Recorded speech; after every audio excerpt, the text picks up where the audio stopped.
আমার ভিতরে অনেক আশা উৎসাহ আর উদ্দীপনা ভরে রয়েছে।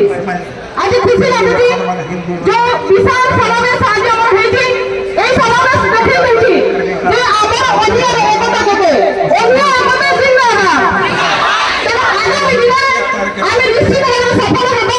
যে দেশকে দাবি রেখেছে এই দেশকে দাবি পূরণ না হলে যে আমি আমার আন্দোলনকে প্রত্যাহার করিবা ନାହିଁ।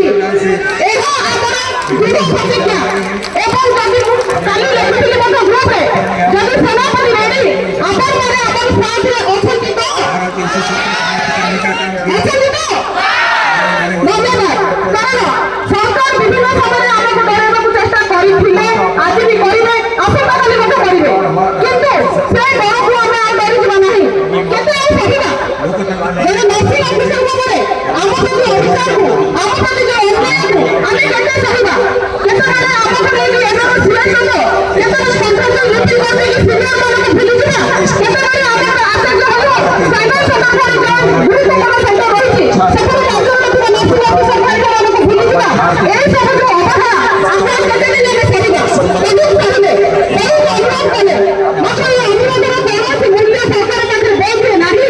ଆଜି ଆମେ କହିବା ଯେ ଅଧିକ ନର୍ସିଂ ଅଫିସର ମାନେ ଆମେ ଏଠି ବସିଛେ ଆମର ଯେଉଁ ଭାଇ ଭଉଣୀମାନେ କେତେ କଷ୍ଟରେ ସେଠି ଡ୍ୟୁଟି ମ୍ୟାନେଜ କରୁଥିବେ, ତଥାପି ମ୍ୟାନେଜ କରୁଥିବେ, ରୋଗୀ ସେବା ଦେହଗତ ହେଉନଥିବ। କିନ୍ତୁ ଆଗାମୀ ଦିନରେ ସରକାର ଦେଖିବେ ଯଦି ନର୍ସିଂ ଅଫିସର ମାନେ ଥରେ ଜିଦ୍ କରି ଆସିଲେ ଇତିହାସ ସାକ୍ଷୀ ଅଛି। ଆମେ ଯେଉଁ ବର୍ଗରେ ବିଶାଳ ଧାରଣା ଦେଇଥିଲେ, ବିଶାଳ ଧର୍ମଘଟ କରିଥିଲେ ଏବଂ ତା ଫଳରେ ଯେଉଁ ରୋଗୀ ସେବା ବ୍ୟାହତ ହୋଇଥିଲା ତାପରେ ଇତିହାସ ସାକ୍ଷୀ ଅଛି। এই 9 ମଧ୍ୟ ସାକ୍ଷୀ ଅଛି। ତେଣୁ ଆଗାମୀ 27 ତାରିଖରେ